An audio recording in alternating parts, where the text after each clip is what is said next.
Good evening and welcome to the evening news. In the headlines, anti-money laundering law deadline missed. Government beefing up security for minors. Private city hospital can do open heart surgery. Guyana promoted at British birdwatching fair. And Simona Brooms accused of theft and assault. I'm Avinash Ramzan. Thanks for joining us for your Tuesday, August 27, 2013 edition of the evening news. Now for the details. Guyana yesterday missed another deadline which was established for the country to pass critical laws and amendments to existing legislation to fight money laundering and the financing of terrorism here and internationally. Attorney General Anil Nandalal had given August 26 this year as a renegotiated deadline for the changes as far as laws were concerned to be effected. The November review was decided on by the CFATF after it found that Guyana had failed to take sufficient steps to address its concerns by the original May 27 deadline. Already, the Private Sector Commission is expressing concerns while querying the status of discussions between government and the Caribbean Financial Action Task Force following the non-passage of the legislation. And the Demerara Mutual Life Assurance Society Limited and subsidiary is ready to meet the challenges of combating money laundering and the financing of terrorism, even as Guyana fails to meet the deadline to implement the act. Leanna Bradshaw tells us more. Demerara Mutual Life Assurance Society Chief Executive Officer CEO Keith Chumley said training sessions were conducted on anti-money laundering and combating the financing of terrorism, AML-CFT awareness. He made this disclosure during his address at the company's 121st Annual General Meeting recently. Highlighting the achievements for the company in 2012, Chumley said much emphasis was placed on AML-CFT awareness for staff and sales representatives in all jurisdictions. He added that recruiting and training human resources continue to be the focal point of operations as the company aims to develop its capacity. The CEO noted that the ongoing training of staff continues to be a priority since it has proved beneficial, which is evident in its financial results. He said the human resource strength of the company has been making a positive impact as they seek to retain the training momentum in order for staff to be equipped with the necessary tools to deliver quality service. As a result, the society has managed to outdo the competition within the sector, even with considerably less resources. Despite the company's tremendous successes, Chumley said there are still operational gaps to be addressed. For the evening news, Leanna Bradshaw. President Donald Ramotar and Minister of Natural Resources and the Environment, Robert Prasad, have assured miners efforts are being made to beef up security strategies in the sector. Details in this report. The Natural Resources Ministry, with the support of the Guyana Police Force, will be beefing up security measures to safeguard the works and lives of miners.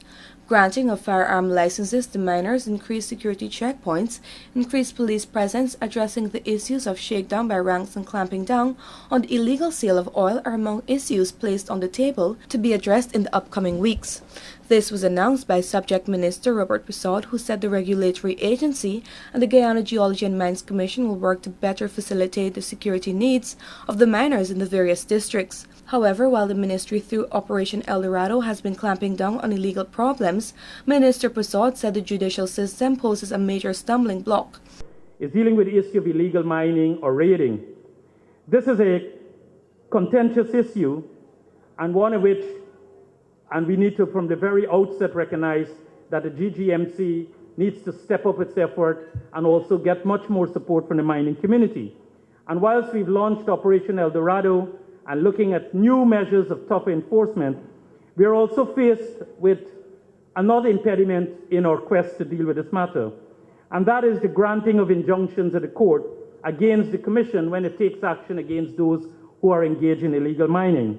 Nevertheless, he reiterated that his ministry will be working to address these issues facing the sector, noting that all relevant documentation will be provided to the judiciary.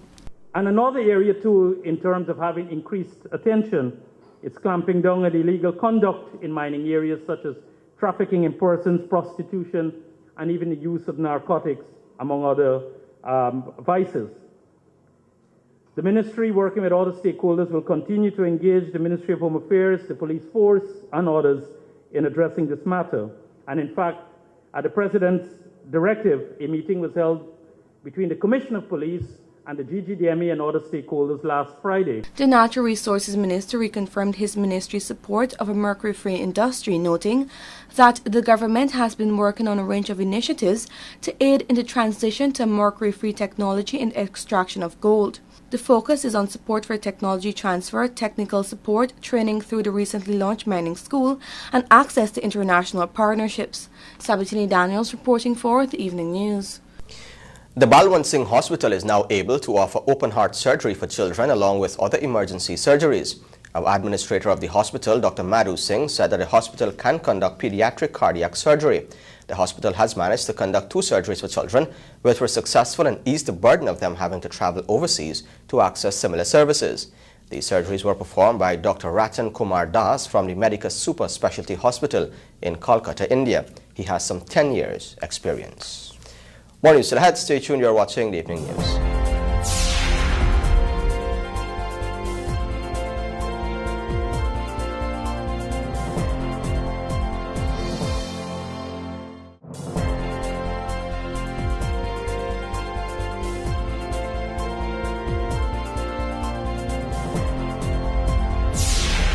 This is the Evening News. Welcome back.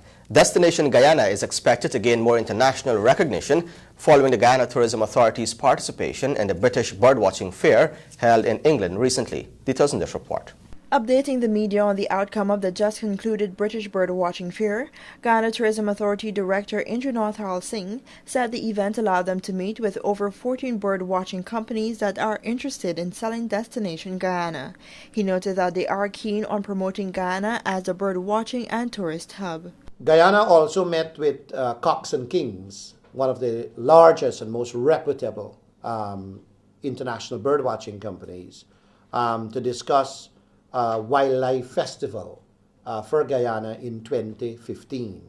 So this will be for about 8 to 10 days, and it will bring the celebrity and the world-renowned wildlife specialists. So they'll be in Guyana to conduct workshops. There'll be the media and travel writers and authors will also be here to conduct sessions on travel writing. At the fair, Guyana's tourism sector was promoted via a number of publications and brochures, which attracted the interest of visitors present. Singh said there was good feedback from tour operators present at the event, who noted that there were a number of inquiries about Guyana as a tourist destination. They are very, very impressed with the quality of our birding guides. They are also very, very impressed with the level of interaction with our communities and the host experience here, they say, and rank us high above others. This is Guyana's 8th time participating in the fair, which has been ongoing for some 25 years. The tourism director said Guyana will continue to attend the British Birdwatching Fair and other similar events so as to encourage increased international recognition. For the Evening News, Liana Bradshaw. On Tuesday, a father and daughter appeared before Magistrate Faith Magusti at the Georgetown Magistrates Court after they were cross-charged. It was alleged on August 25 at Carmichael Street, Sharon Brown made use of abusive language to Michael Brown. She pleaded not guilty to the charge read against her. It was further alleged on August 25 at Carmichael Street, Michael Brown unlawfully assaulted Sharon Brown. It was also alleged that he made use of abusive language to Sharon, whereby a breach of the peace made the occasion. He pleaded not guilty to both offences. Attorney George Thomas represented Michael Brown and said that his client is not willing to offer evidence. Magistrate Magusti asked both parties if they wanted to proceed with the matter, and they both said no. All matters against them were dismissed due to no evidence being offered. However, they were both placed on a bond to keep the peace for 12 months. 27-year-old Fiesta Fraser, who is now left homeless along with her 2 children after fire gutted their Seafield Sapphire home on Sunday, said that the fire was accidental and was not purposely set by the father of her children, as was reported. Speaking to the Evening News, Fraser disclosed that she and the father of her children, Dexter Simple, were fighting over a bicycle on Sunday just before 18 hours when it fell and hit a lit kerosene stove. Fraser explained that she was cooking at the time, and when the stove fell, the fire started to spread on materials that quickly burnt, and even though they tried to put out the fire, the blaze was too much for them. She disclosed that her 2 daughters, ages 4 and 2, were at her aunt's house at the time, and after she saw the fire was completely engulfed in flames, the building was completely engulfed in flame, she could not have done anything. She went to her aunt's home, with her children. The woman also refuted claims that she was beaten by Simple, noting that they were arguing but he did not hit her. More news still ahead. Stay tuned. You're watching the Evening News.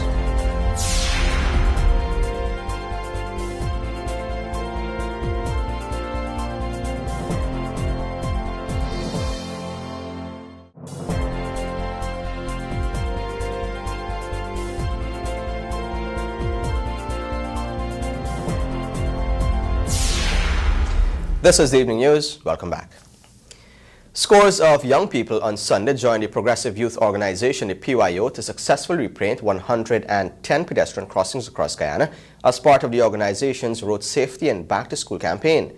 The PYO said in a release that it had mobilized youths from regions 1 through 10 to get involved in activism and community work aimed at making the roadways of the country much safer for all Guyanese, especially children and pedestrians.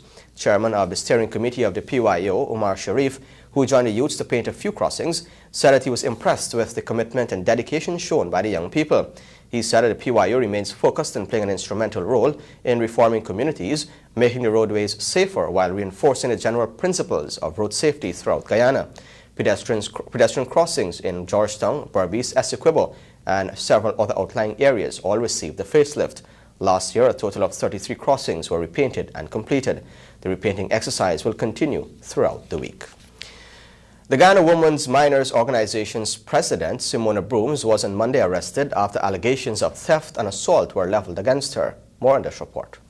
According to the Guyana Women Minors Organization, GWMO President Simona Brooms, the recent allegations and attack that were made against her would not deter her or the organization from rescuing trafficking in person tip victims. Brooms was detained on Monday after visiting the Criminal Investigation Department, CID, police headquarters. According to allegations, Brooms on April 21st assaulted Anna Maria Carter and stole an 8-ounce gold chain during a tip operation at Puruni. The report was lodged on August 19th. Approximately 5 hours after detention, the GWMO president was released on station bail to the tune of $10,000 but was not charged. Brooms is mandated to return to the police on September 6th as investigations continue. The virtual complainant, who hails from Bartica, Region 7, is on remand. Last week, she was remanded after answering to the charges of trafficking in person and assault causing grievous bodily harm. Speaking to the press late Monday afternoon, Brooms said Carter's action is deliberate and seeks to put a halt to the GWMO's operation, but this will not happen. This is the Evening News. Stay tuned. Sports, sponsored by Macorp, is next.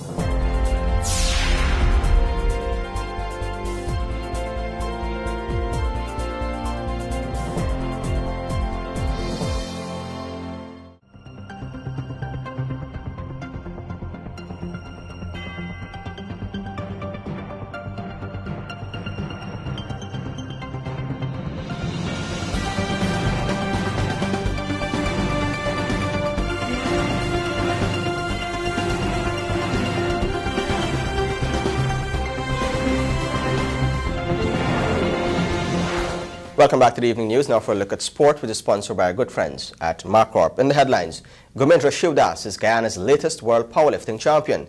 Ellie's vision repeats as Guyana Cup winner, and Edwards and Powell to lead West Indies A in India. Now for the details. We start with some powerlifting news. Strongman Gumendra Shivdas created history on Monday when he became Guyana's youngest world champion in Killeen, Texas. Competing at the World Juniors and Sub-Junior Men's Championships, the 18-year-old recorded 475.5 kilograms en route to winning the gold medal in the 53 kilograms sub-junior class. The Barbician and 2012 runner-up Junior Sportsman of the Year's closest rival was USA's Dalton Lacour, who finished a distant second with a total of 425 kilograms in the bench press, squat and deadlift.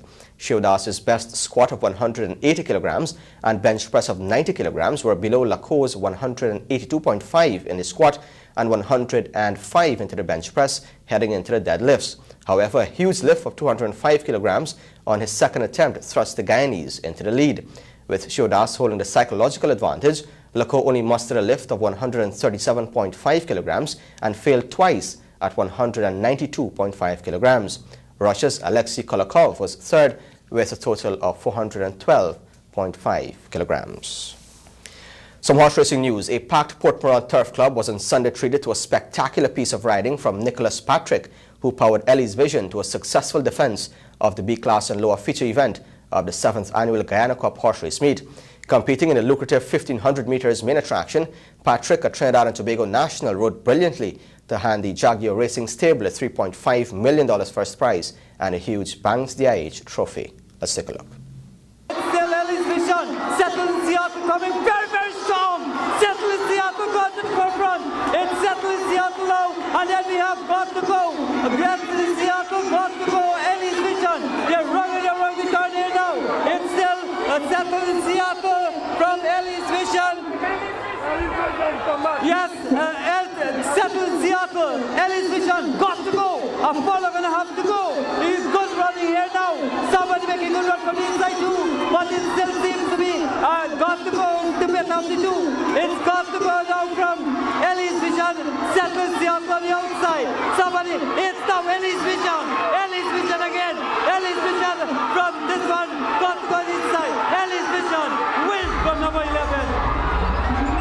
The Jumbo Jet Racing Stable trio, Grande Roya, Got to Go and Marathon Man, occupied the next three paying positions in that order, carting off $1,750,000, $875,000 and $437,500. The main supporting race, the Zenyatta Memorial Derby, for 3-year-old horses born and bred in Guyana and the West Indies, was won by Princess Alicia of the Jumbo Jet Stable. That race carried a winning pocket of $2.5 million. Other winners of the day included Triattle of the Dookie Stable in the Ian Lower, I Want Revenge of the Jumbo Jet Stable in the J.K. Ellen Lower, Cat Messiah of the Sing Stable in the 3-year-old Guyana Bred Derby and the Iron Lower, Unsettle of the Inshin Bacchus Stable in the 2-year-old Sprint Classic, Settle in Seattle of the Sheriff Stable in the D1 and Lower, and Joyful Victory of the Jaguar Stable in the G3 and Lower. The activity, which attracted well over 5,000 spectators, was a collaborative effort of Jumbo Jet Auto Sales and the Port Moran Turf Club. Over $30 million in cash and prizes were at stake during the day. Meanwhile, Jumbo Jet Auto Sales will partner with the Port Moran Turf Club, Chris Jaguar Construction Inc. and Horse Owners Association to stage a pre-New Year's meet on December 29 at the Port Moran Turf Club. And now some cricket news. The selection panel of the West Indies Cricket Board announced on Monday 15-member West Indies A-team squads for a one-month tour of India from September 13. Kirk Edwards will lead the side in the 3 tests against India A, and Kieran Powell will captain the side in the 3 one-dayers and 1 T20 that precedes the tests. The test squad reads: Kirk Edwards captain, Kieran Powell vice-captain, Craig Brafitt, Jonathan Carter, Sheldon Cottrell, Miguel Cummins, Narsingh Rain, Asad Fuddin, Jamar Hamilton, Delon Johnson, Leon Johnson, Nikita Miller, Versamy Premal, Shane Shillingford and Chadwick Walton. The one-day and T20 squad reads: Kieran Powell captain, Versamy Premal vice-captain, Runsford Beaton and Nkrumah Bonner, Jonathan Carter, Sheldon Cottrell, Miguel Cummins, Narsingh Rain, Kirk Edwards, Andre Fletcher, Leon Johnson, Nikita Miller, Ashley Nurse, Andre Russell and Devon Thomas. Further afield, England captain Alistair Cook and James Anderson, Ian Bell, Stuart Broad and Graham Swan are being rested for the one-day series against Australia. The quintet are being given a break after helping England win the Ashes this summer, with the return series against Australia starting in November. Batsman Ian Morgan takes over as captain from Cook. Michael Carberry, Chris Jordan, Jamie Overton and Boyd Ranking, all uncapped by England in ODIs, are included. England will play 2 T20 internationals against Australia on August 29 and 31 before travelling to Ireland to play an ODI on September 3. And finally in sport at this time, some cycling news. Roraima Bikers Club cyclist Warren Forte McKay stormed to victory in the feature 35-lap schoolboys and invitational race on Saturday when the 3rd annual Unitech Awning 11 race program was hosted at the inner circuit of the National Park. Our cameraman Paul Van Veel was on hand to capture the action. The experienced McKay lapped the entire field of 31 starters in the early exchanges, cruising to victory unchallenged in a time of 1 hour, 17 minutes, 54.66 seconds. Such was McKay's dominance of the grueling race that he carted off a lion's share of the prime prizes. He copped 4 out of a possible 8. It was a welcome return to the top podium spot for McKay, who had suffered a slump in form in recent months. In a heated sprint finish for his 2nd position, Hamza Eastman outgunned Wazim Ghafoor and Alonso Ambrose, while Paul de Nobrega rode in 5th ahead of Junior Niles. Other winners of the day included Christopher Griffith, Raul Small, Amo Gomes, Sherwin Sampson, Jamal John, Junior Niles, Virgil Jones, Maurice Fagundes and Ozia Macaulay. At a presentation ceremony which followed, national coach and organizer of the day's activities, Hassan Mohammed, congratulated the winners and thanked Unitech Awning for sponsoring the race, which was being held in memory of the late Continental Cycle Club rider Noel Possard, popularly known as Pocan. Let me thank you again for participating and look forward to next week, Saturday, and the next 3 weeks in September and a road race, and then I will tell you about October. Meanwhile, the 37th annual Teach Them Young cycling program will conclude this weekend with close to 65 young riders set to graduate from the National Sports Commission sponsored program.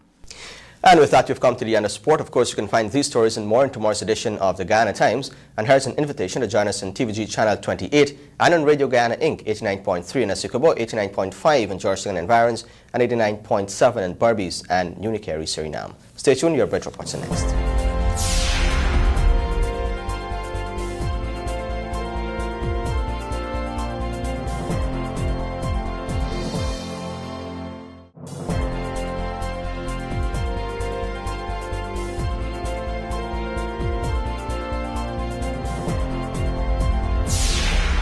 This is the Evening News. Welcome back. Now for a look at your bridge reports. The Damara Harbour Bridge will be closed on Wednesday, August 28 at 10 hours 30 for a period of 1.5 hours. And the Berbice River Bridge will be closed on Wednesday, August 28 at 9 hours 30 for a period of 1.5 hours. And with that, we've come to the end of the Evening News for Tuesday, August 27, 2013. I'm Avinash Ramzan. Thanks for watching.